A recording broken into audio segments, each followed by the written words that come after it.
ओम शांति। आज 6 अप्रैल 2024 के बाबा के अनमोल मधुर महावाक्य सुनेंगे। आज की मुरली में बाबा कहे ज्ञान और भावना दोनों का बैलेंस चाहिए। कई बच्चे में ज्ञान नहीं है, खाली भावना के आधार पर चलकर बाप से वर्षा पाते हैं, लेकिन बाप के गुह्य ज्ञान की बातों को समझने के लिए जितना ज्ञान के शौकीन होंगे, योग के नशे में रहेंगे, तो बाबा की ज्ञान डांस ऐसे बच्चों के सन्मुख बहुत अच्छी होती है। तो बाबा कहे ज्ञान और भावना के बैलेंस के साथ चलना है। साथ ही साथ बाबा कहे तुम श्रीमत पर बाबा के मददगार बनते हो, और जो ऐसे बाबा के मददगार होते हैं उन्हें बाबा बहुत बड़ी प्राइज देते हैं। बड़ी प्राइज कौन सी है? राजाई की प्राइज उन्हें प्राप्त होती है। तो बाबा कहे तुम्हें पुरुषार्थ ही यह करना है कि राजाई की प्राइज प्राप्त करनी है। तो सुनते हैं आज के बाबा के अनमोल मधुर महावाक्य। ओम शांति। मीठे बच्चे, श्रीमत पर अच्छी सर्विस करने वालों को ही राजाई की प्राइज मिलती है। तुम बच्चे अभी बाप के मददगार बने हो, इसलिए तुम्हें बहुत बड़ी प्राइज मिलती है।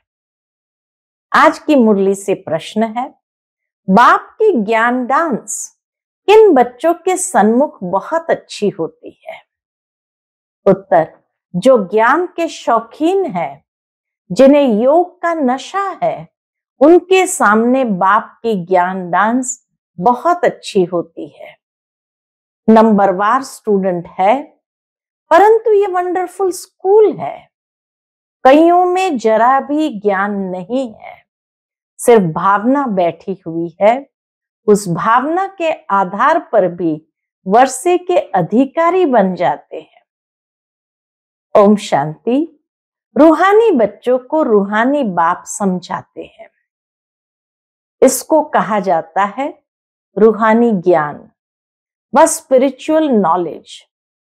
स्पिरिचुअल नॉलेज सिर्फ एक बाप में ही होती है, और कोई भी मनुष्य मात्र में रूहानी नॉलेज होती नहीं।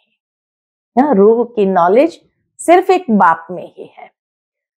रूहानी नॉलेज देने वाला ही एक है, जिसको ज्ञान का सागर कहा जाता है। हर एक मनुष्य में अपनी अपनी खूबी होती है ना। हर एक की विशेषता अपनी अपनी होती है। तो बाबा कहे जैसे मनुष्य में भी हर एक की खूबी होती है। बैरिस्टर बैरिस्टर है, डॉक्टर डॉक्टर है। हर एक की ड्यूटी पार्ट अलग अलग है। हर एक की आत्मा को अपना अपना पार्ट मिला हुआ है और अविनाशी पार्ट है। कितनी छोटी आत्मा है, वंडर है ना।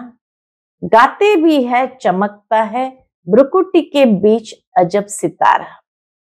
यह भी गाया जाता है कि निराकार आत्मा का यह शरीर है तख्त। भ्रुकुटी का अकाल तख्त है, बहुत छोटी सी बिंदी, और सब आत्माएं एक्टर्स है। एक जन्म के फीचर्स न मिले दूसरे जन्म से, एक जन्म का पार्ट न मिले दूसरे जन्म से। कितनी सूक्ष्म बातें बाबा स्पष्ट करते हैं कि हर एक आत्मा का पार्ट अपना अपना है। एक जन्म के फीचर्स न मिले दूसरे जन्म से, एक जन्म का पार्ट न मिले दूसरे से। किसको भी पता नहीं है कि हम पास्ट में क्या थे, फिर फ्यूचर में क्या होंगे। ये बाप ही संगम पर बैठ समझाते हैं। सुबह को तुम बच्चे याद की यात्रा में बैठते हो। बाबा कहे अमृत वेले सुबह को तुम बच्चे याद की यात्रा में बैठते हो, तो क्या होता है? उजाई हुई आत्मा प्रज्वलित होती रहती है, क्योंकि आत्मा में बहुत जंग लगी हुई है। तो आत्मा की ज्योति जो उजाई हुई है वो प्रज्वलित होती रहती है, क्योंकि आत्मा में बहुत जंग लगी हुई है।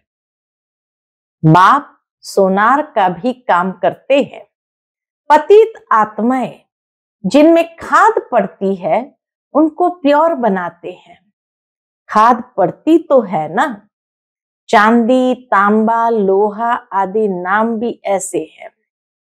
Golden age, silver age, copper age, iron age, सतो प्रधान, सतो रजो तमो, यह बातें और कोई भी मनुष्य गुरु नहीं समझाएंगे, एक सतगुरु ही समझाएंगे।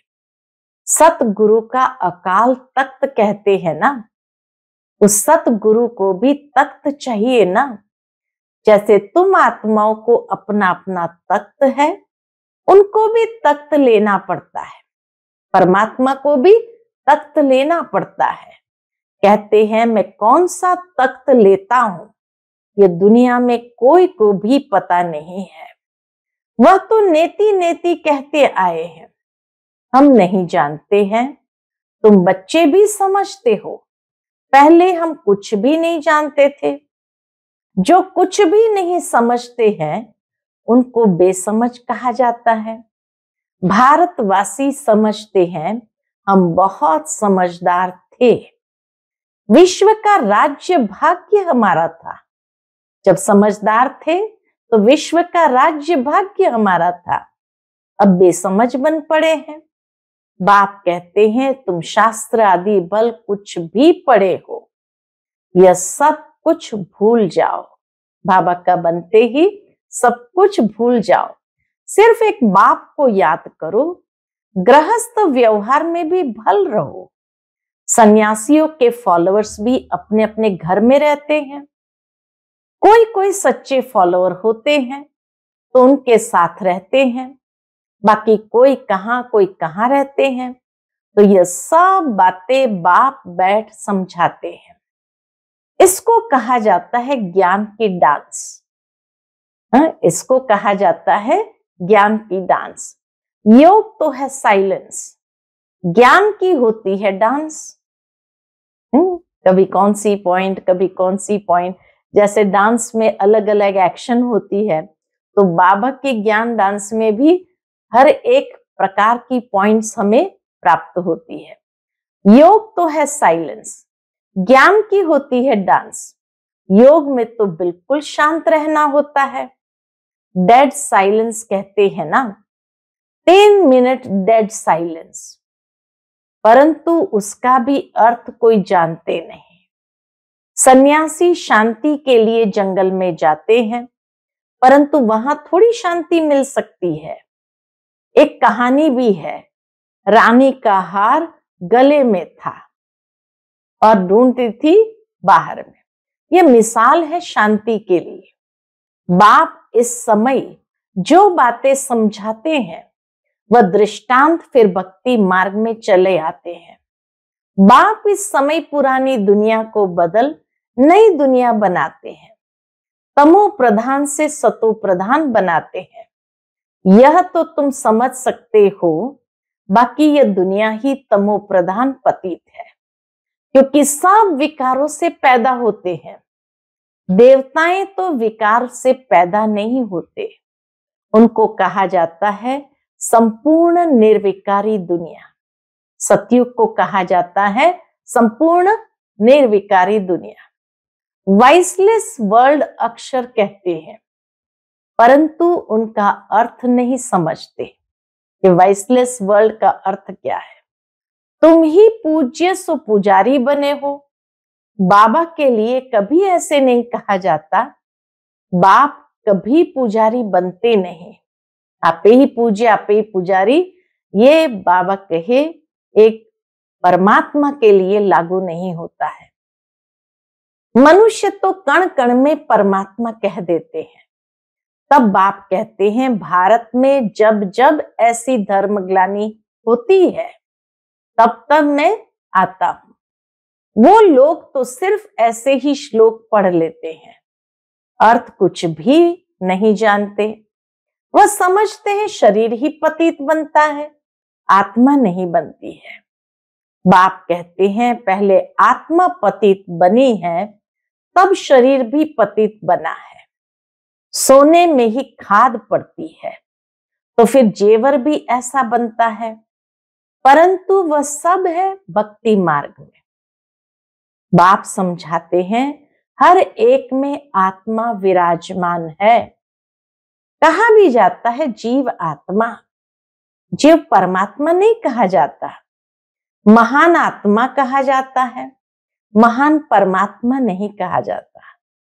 अगर आत्मा ही परमात्मा होती तो फिर महान परमात्मा कहना चाहिए, लेकिन महान आत्मा कहते हैं।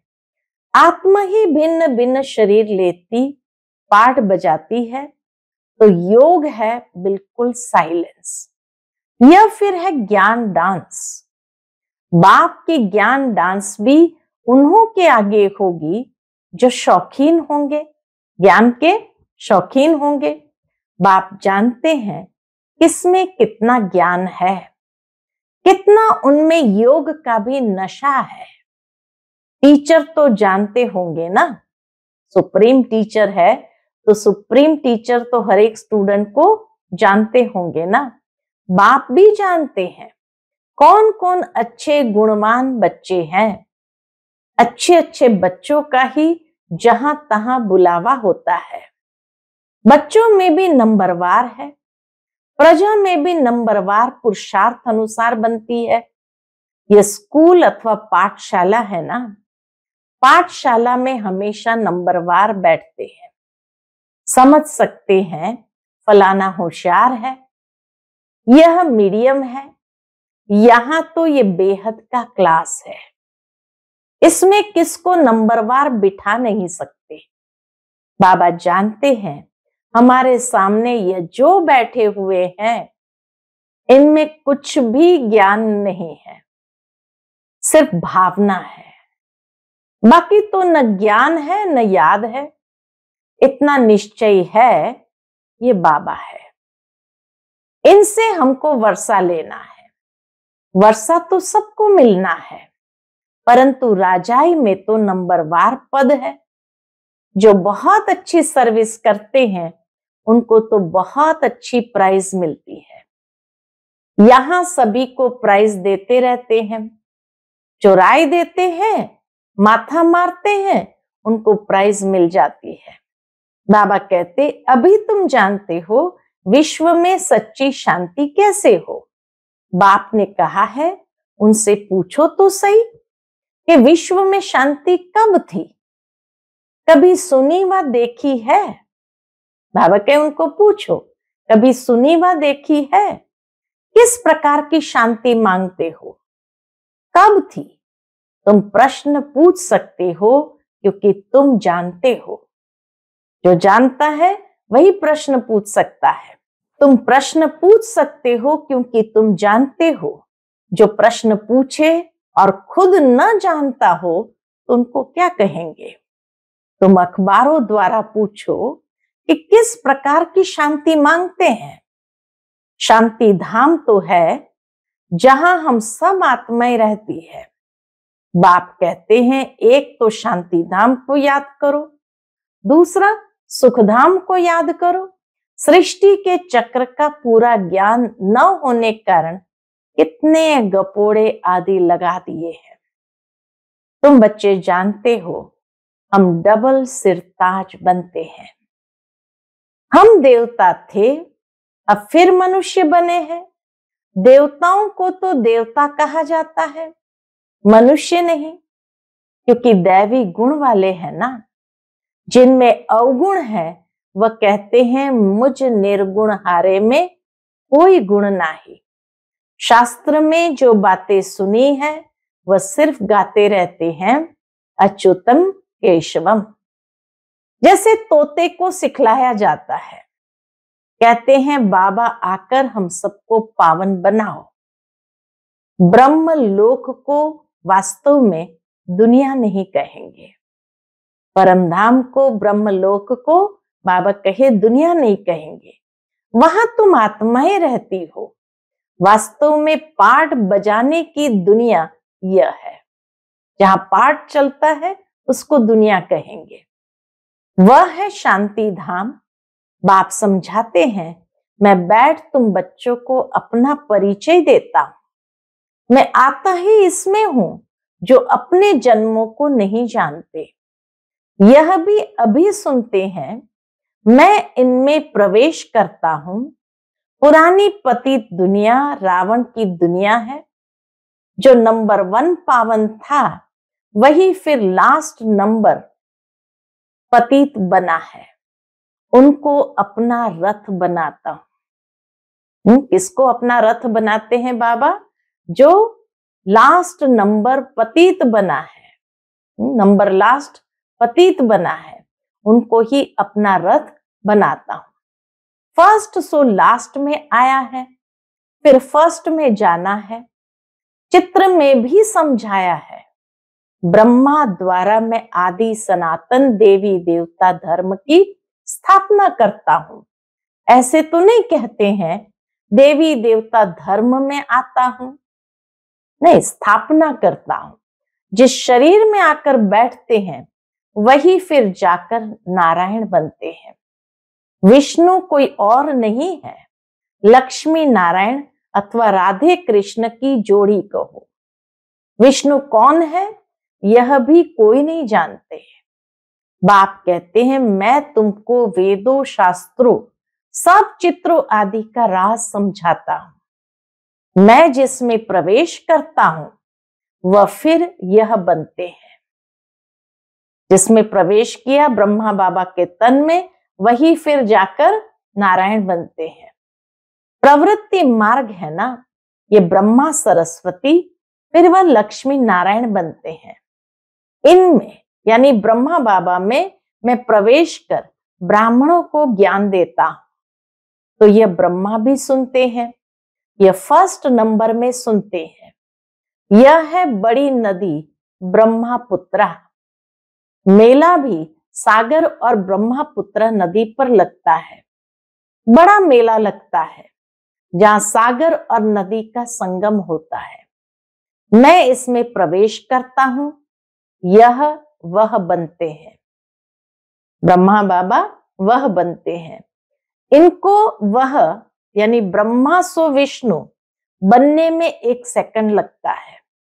साक्षात्कार हो जाता है और झट निश्चय हो जाता है, मैं यह बनने वाला हूं, विश्व का मालिक बनने वाला हूं। तो यह गदाई क्या करेंगे?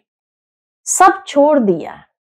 तुमको भी पहले मालूम हुआ बाबा आया हुआ है, यह दुनिया खत्म होने वाली है, तो झट भागे। सारे बच्चे झट भागे। बाबा ने नहीं भगाया, बाबा ने किसी को नहीं भगाया। हाँ, भट्ठी बननी थी, कहते हैं कृष्ण ने भगाया। अच्छा, कृष्ण ने भगाया तो पटरानी बनाया ना। तो इस ज्ञान से विश्व के महाराजा महारानी बनते हो, ये तो अच्छा ही है। इसमें गाली खाने की दरकार नहीं।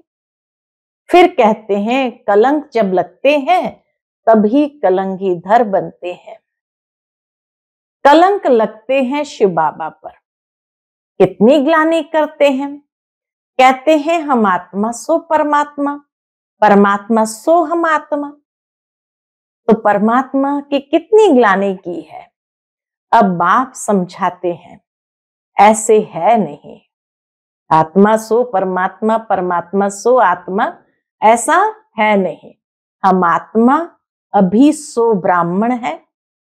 ब्राह्मण है सबसे उच्च कुल। इनको डिनास्टी नहीं कहेंगे। डिनास्टी अर्थात जिसमें राजाई होती है। यह तुम्हारा कुल है बहुत सहज। हम ब्राह्मण सो देवता बनने वाले हैं, इसलिए दैवी गुण जरूर धारण करने हैं। सिगरेट बीड़ी आदि का देवताओं को भोग लगाते हो क्या? बाबा कहे देवताएं कितने शुद्ध सात्विक सतो प्रधान। उनको कभी इन निम्न चीजों का भोग नहीं लगाते हैं। श्रीनाथ द्वारे में बहुत घी के माल ठाल बनते हैं, भोग इतना लगाते हैं जो फिर दुकान लग जाती है, यात्री जाकर लेते हैं। मनुष्य की बहुत भावना रहती है। सतयुग में तो ऐसी बातें होती नहीं, ऐसी मक्खियां आदि होगी नहीं। बाहर फिर मिठाइयों पर कितनी मक्खियां आदि बैठी होती है, तो बाबा कहे वहां फिर ऐसी मक्खियां आदि भी नहीं होंगी जो किसी चीज को खराब करे। ऐसी बीमारी आदि वहां होती नहीं। बड़े आदमियों के पास सफाई भी बहुत होती है, वहां तो ऐसी बातें ही नहीं होती। सतयुग में तो भले 56 प्रकार के भोग रखे होंगे, लेकिन कोई मक्खी आदि बैठती नहीं, रोग आदि होते नहीं।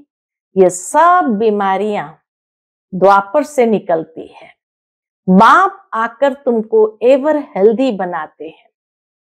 तुम पुरुषार्थ करते हो बाप को याद करने का, जिससे तुम एवर हेल्दी बनते हो।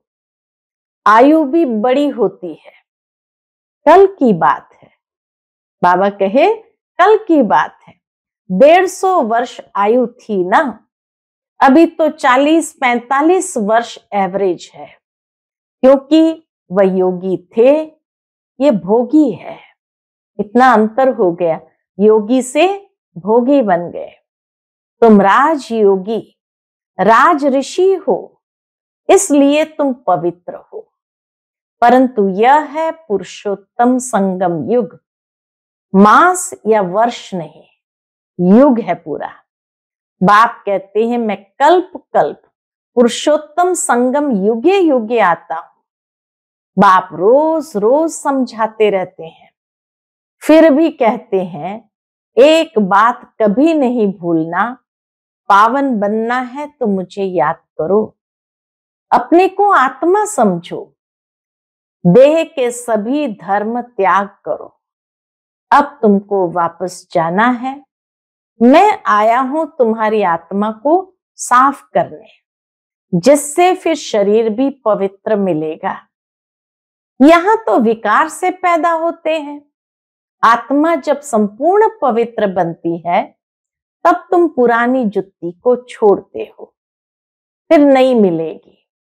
तुम्हारा गायन है वंदे मातरम। बाबा कहे ये तुम्हारा गायन है वंदे मातरम। तुम धरती को भी पवित्र बनाती हो। तुम माताएं स्वर्ग का द्वार खोलती हो, इसीलिए तो वंदे मातरम करते हैं।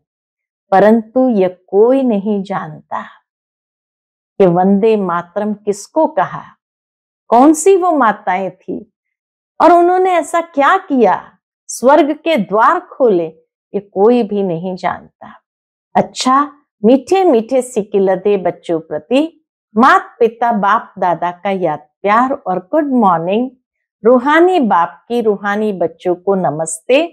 हम सभी रूहानी बच्चों की रूहानी माता पिता बाप दादा को याद प्यार, गुड मॉर्निंग और नमस्ते नमस्ते।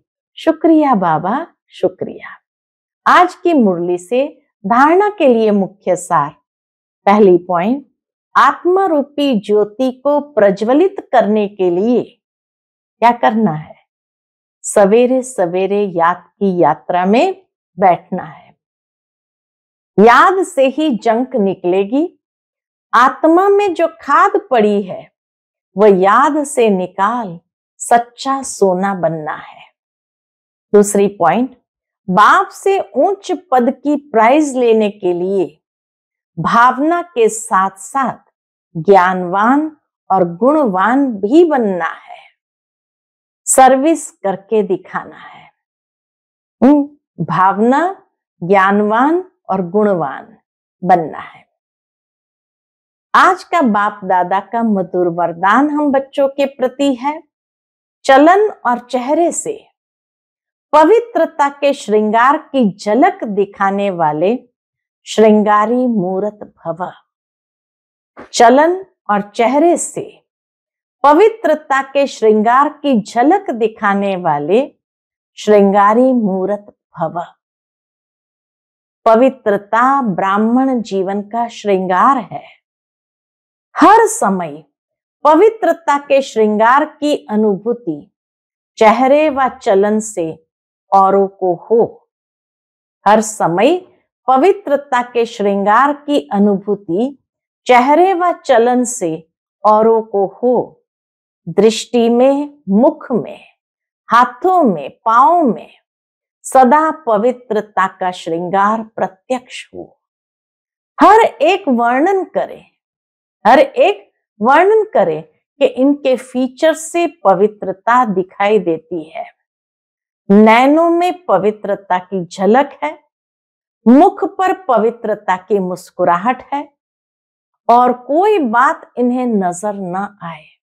नैनों में पवित्रता की झलक, मुख पर पवित्रता की मुस्कुराहट और कोई बात उन्हें नजर न आए, इसको ही कहते हैं पवित्रता के श्रृंगार से श्रृंगारी हुई मूरत।